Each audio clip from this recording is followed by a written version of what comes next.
Star Wars Battlefront II is turning 7 this month, and I'd figured it'd be as good a time as any to take a deep dive into its journey over its long tenure as the go-to online Star Wars game. So join me, fellow followers of the Force, as we reflect on its history from its release day all the way until now in late 2024.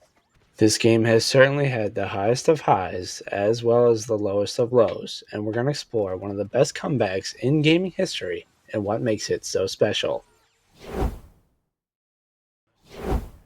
Battlefront 2 was developed as a partnership between EA and DICE, who is the same studio behind the Battlefield series. The game was officially released on November 17th, 2017, and it was one of the most anticipated games to the Star Wars fandom. But before we get too far into the history of Battlefront 2, let's take a look at what came before it.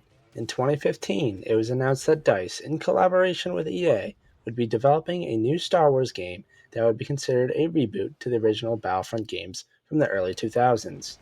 Those games were immensely popular, and people were delighted to hear that they'd be making a comeback.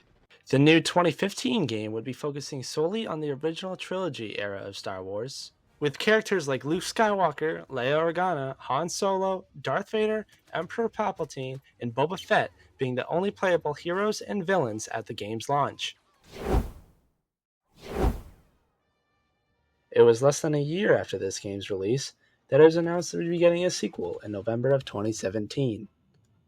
After the mostly positive reviews of the first game, fans were excited to hear that a second one was on the way, and it'd be coming so soon after the first game. But the real seller on the second one was the fact that it would have aspects of all three trilogies and massive multiplayer gameplay. Star Wars fans like myself were excited to be able to play as heroes like Yoda and Darth Maul, as well as Rey and Kylo Ren, none of whom were in the first game. They were also excited that this would be the first time we'd be getting a campaign mode in EA's Battlefronts, following an Imperial Special Forces commander, Iden Versio. This had been completely absent in the previous game, but was in the ones in the early 2000s, and fans were glad to see them bringing it back. Iden Versio. Inferno Squad. But I'm sure many of you know when Battlefront 2 was first released, it was met with some serious backlash. Although the game delivered on the stunning visuals and epic Star Wars moments, players were quick to point out its serious flaw, which ended up becoming one of the biggest controversies not only in Star Wars history, but in actually gaming history. You see, EA had outdone themselves in the greedy department. The game's loot crates and microtransactions had taken it too far, and people were upset that the game required a tremendous amount of hours to play and unlock characters like Darth Vader. And when called out on the ridiculous amount of time needed to unlock them, EA responded with this: "The intent is to provide players with a sense of pride and accomplishment for unlocking different heroes." This comment ended up becoming the most downvoted comment on Reddit history, with over 500,000 dislikes. It would take over 40 hours of play to unlock just one character, and someone calculated how long it would take to unlock everything at launch, and it would require 4,528 hours of playing, or through microtransactions, you could spend $2,100 to unlock everything at once. To their credit, DICE and EA listened to the community's feedback, and they rolled out new, significant changes to address these issues. They completely revamped the progression system and removed the pay-to-win elements, making the game's rewards available through gameplay rather than their wallets. This shift was a complete game changer, and it helped build the trust of the player base. After the hump that was the game's release, we started to see new updates with new characters like Finn and Captain Phasma, and each edition brought fresh excitement, especially when fan favorites like Obi-Wan Kenobi, Anakin Skywalker, Count Dooku, and General Grievous all made their debuts. These characters not only had unique abilities that changed the dynamics of battles, but it also reignited interest in the game. The introduction of new maps and game modes allowed fans to engage in epic battles reminiscent of the films, keeping the community active and invested in what the game had to offer.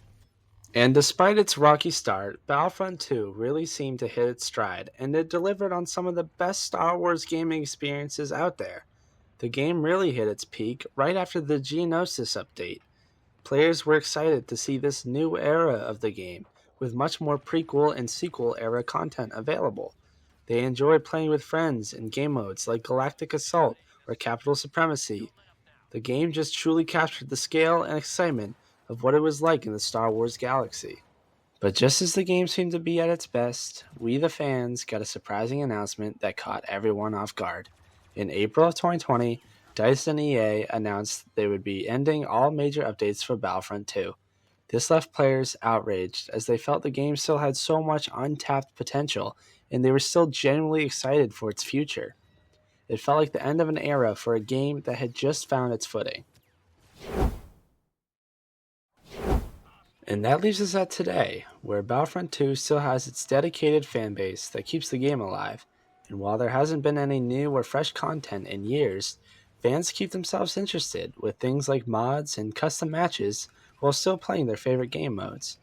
The game holds a special place in the heart of many Star Wars fans, myself included, and it remains a go-to for anyone wishing to immerse themselves in a galaxy far, far away. So what's next for Star Wars Battlefront? While there have been rumors and speculations over the years, as of now nothing has been confirmed. Fans like myself are still holding on to hope that one day we will get a Battlefront 3 that builds onto what made the first two so great. However, with games like Jedi Fallen Order and Jedi Survivor doing so well, who knows if the developers will want to return to the Battlefront franchise. But no matter what the future holds, Battlefront 2 serves as a triumph for all Star Wars and video game fans alike. I hope this video has given you a fresh perspective on what makes the game so lovable despite its ups and downs. Let me know in the comments on why you love the game so much, and until the next time, may the Force be with you.